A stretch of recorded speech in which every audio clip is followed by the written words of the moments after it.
First time ko makatanggap ng ganito. Ma'am, good morning po. Dito po ba nakatira si Ma'am Margarita Avina? Dito po. Nasaan po kaya si Ma'am?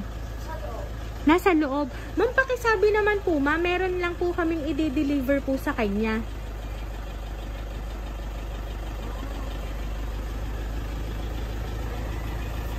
Sige, ma'am. Si Ma'am Avina na lang po yung iintayin ko, ma'am, dito.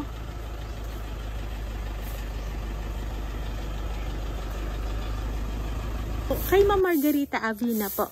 Ma'am, meron lang po kaming i-deliver, ma'am, sa inyo. Dito na lang tayo, ma'am, sa sasakyan. Kasi, ma'am, nakakarga po dito, ma'am. Ano po? Ano po? Pakicheck na lang po ako dito, ma'am, ha? Dito na lang po tayo, ma'am. Ayan. Ma'am, i-open ko lang po, ma'am, para po sa inyo. Ayan.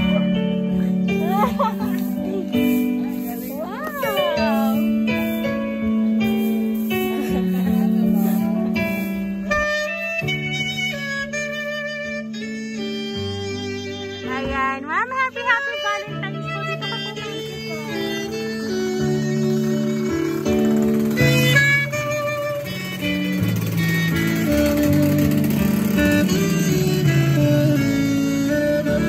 Ayan. So, Ma'am Margarita, happy Valentine's.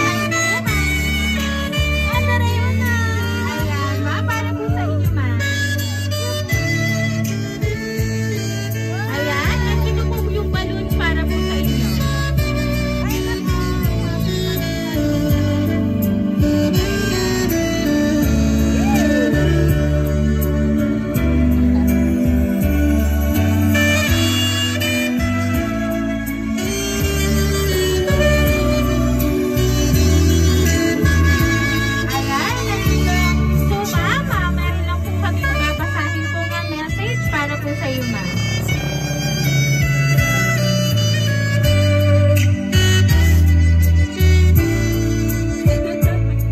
Mahal, happy Valentine's.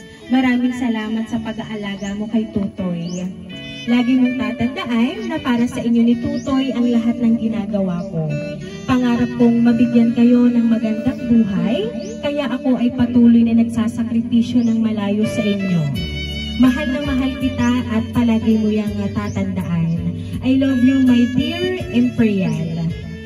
Ayan. So, alam mo na naman po kung sino po ang nagpadala po ng surprise na yan for you. Ayan. And ma'am, ngayon po hindi niyo po kasama si Sir. Ano po ba ang gusto niyo pong sabihin para po sa kanya? Kasi hindi niya po talaga pinalampas ang araw na ito na hindi po kayo nabigyan ng ganitong surprise. Even though siya po ay malayo ngayon pong araw po ng mga puso. Masasabi ko lang mo. Maraming salamat po sa lahat. Kahit marami ko tayong pagdaanan ng mga problema. Hindi mo ako iniwan. Hindi mo kami pinabayaan ni Tutoy. Salamat sa lahat sa pag-istindi sa ugali kung hindi mo din. Salamat. Tapos, first time ko makatanggap ng ganito. Ang tagal ko lumabas. Sumahay ko sa English. Tapos, salamat sa lahat sa suporta kayo sa anak natin. Salamat po. Yun lang. I love you, Mom.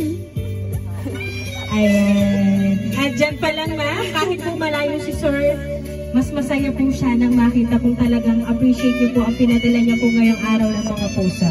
Ayan. So, Ma'am Margarita, once again po, happy Hearts Day po sa inyo.